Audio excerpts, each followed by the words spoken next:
Hey everybody, so we started talking about radical equations and inequalities in class today, and we are going to look at a few more examples of those tonight, and then we're going to do some practicing tomorrow with something that looks like 2 times 6x minus 3 raised to the 1/3 power minus 4 equals 0.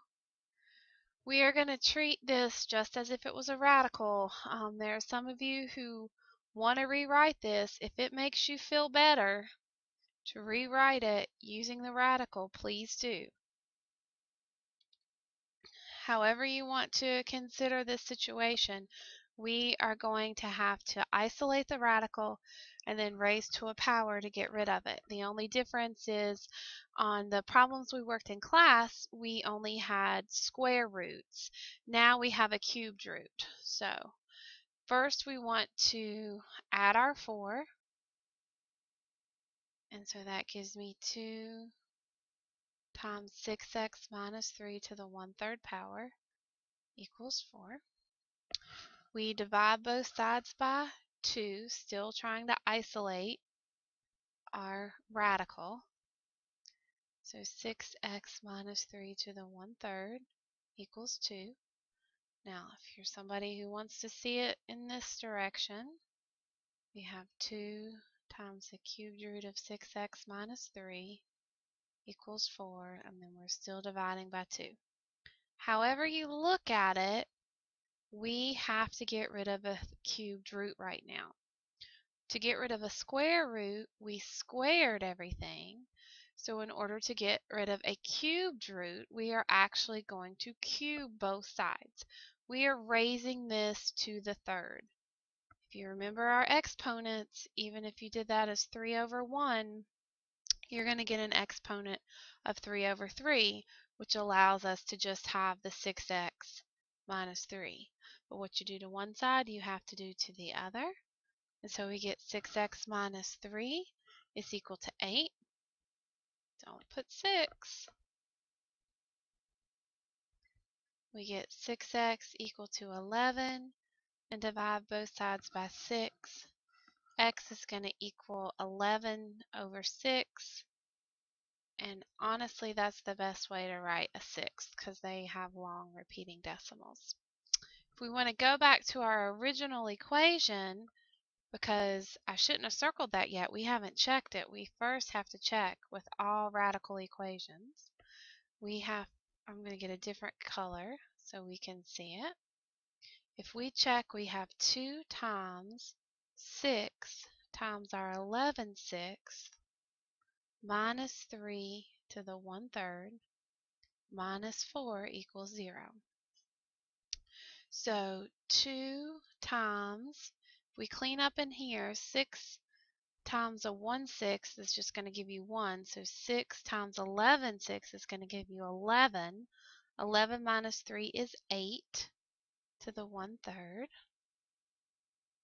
The cubed root of 8 is 2. I hope we know that. 2 times 2 gives me 4 minus 4, so I am equal to 0. So it does check, and 11/6 is our answer. Now in class, we only looked at equations. Let's look at what happens if we want to solve an absolute, or not absolute value, a radical inequality. Radical inequalities have an extra step. If we have 3 plus 5x minus 10, and it has to be less than or equal to 8. One of the things we have to remember is that in order for us to have a real answer, we can't have this equal to a negative. What's underneath our radical cannot be equal to a negative. So we actually start with that. We take that 5x minus 10 and we say that it has to be greater than or equal to 0. We can have a 0 under the radical because that's going to simplify and give us 0, but we can't have any negatives under there. We're going to get into i's, and that can't work. So we're going to add 10 to both sides, and we get 5x is greater than or equal to 10. Divide by 5, and so we get x is greater than or equal to 2. So that's one of the things that we have to keep in mind, that x honestly needs to be greater than or equal to 2. If we put anything in that is less than 2, then that is going to give us, or pardon me, yes, that will give us a negative under our radical, and that won't work. So now after we have solved this part of the inequality, now we have to just solve our regular inequality. So we have 3 plus the square root of 5x minus 10 is less than or equal to 8. Isolate the radical by subtracting 3 from both sides. And we have 5x minus 10 is less than or equal to 5. Then we are going to square both sides to get rid of that radical. And so we get 5x minus 10 is less than or equal to 25. And we can add 10, 5x.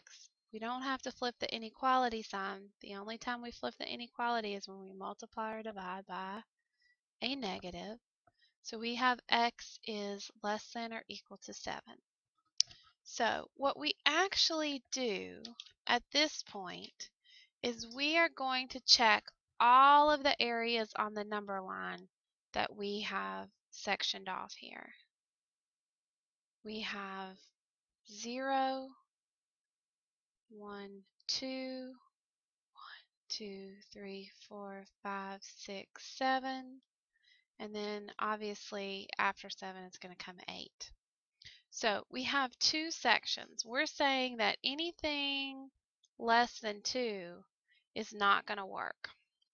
If we plug something in at 2, or a number less than 2, such as 0, 3 plus the square root of 5 times 0 minus 10 is not going to be less than or equal to 8, because 0 times 5 is 0, so that gives me a square root of negative 10.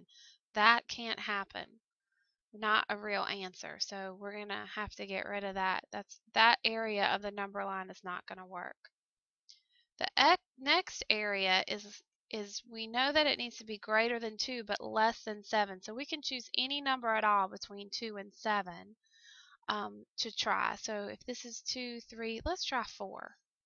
See what happens if we plug in a 4. We have 3 plus the square root of 5 times 4 minus 10. And that we want that to be less than or equal to 8. Well, 5 times 4 is 20. And that will give us the square root of 20 minus 10. 3 plus the square root of 10 is less than or equal to 8. Well, I know that the square root of 10 is a little more than 3 because the square root of 9 is 3. So actually 3 plus 3 and a little more is going to be less than or equal to 8. So that checks. So right now we know that x needs to be greater than or equal to 2, and it also needs to be less than or equal to 7. Now if we want to check and see what happens over here, what if we plug in a 10? 10 is going to give us 3 plus the square root of 5 times 10 minus 10 is less than or equal to 8. Well, that's going to give us the square root of 50 minus 10 is equal to 8. And that's 3 plus the square root of 40. Now, square root of 40 is actually above 36, and the square root of 36 is 6. So we know that 3 plus 6 is not less than 8. So nothing from this area is going to work either. So our answer is going to have to be 2 is less than or equal to x is less than or equal to 7.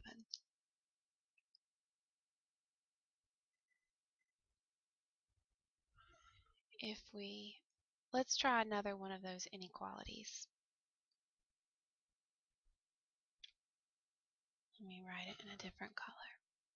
If we have the square root of 2x plus 2 and then plus 1 is going to be greater than or equal to 5.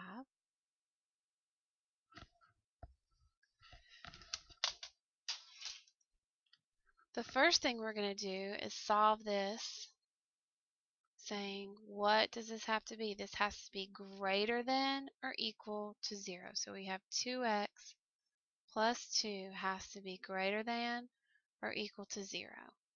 Subtract 2 from both sides.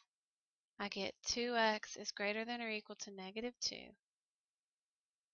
And divide by 2 and get x is greater than or equal to negative 1. So that's one area that we have to check. We know that our x has to be greater than or equal to negative 1. Then if we just solve our radical equation, 2x plus 2 and then plus 1 is greater than or equal to 5. We'll subtract 1 from both sides. We get, well, that's kind of big. Square root of 2x plus 2 is greater than or equal to 4.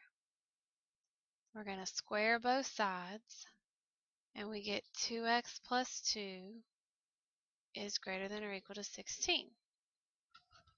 If we subtract 2 from both sides, 2x is greater than or equal to 14. Divide by 2, and x is greater than or equal to 7. So now we know that x has to be greater than or equal to negative 1, and x has to be greater than or equal to 7. If we look at our number line and we use these 2 points, 0, negative 1, and then 7, everything that's in the red, anything down here, if we plug that in, let's just choose negative 2. That's going to give me the square root of negative 4 plus 2, or the square root of negative 2. So we know that's not going to work. Nothing down here works. We can check between negative 1 and 7. A point in between there would be 0.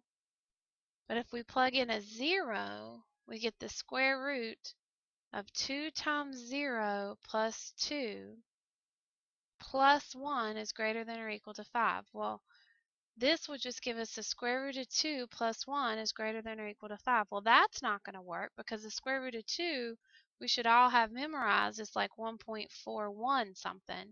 And if you add 1 to it, it's still not going to be greater than 5. So in this case, the only area on the number line that works is going to be where x is greater than or equal to 7. You can plug in, what number would be good? I want a perfect square root. 36 would be 30. If I plug in 17, you know 17's down here.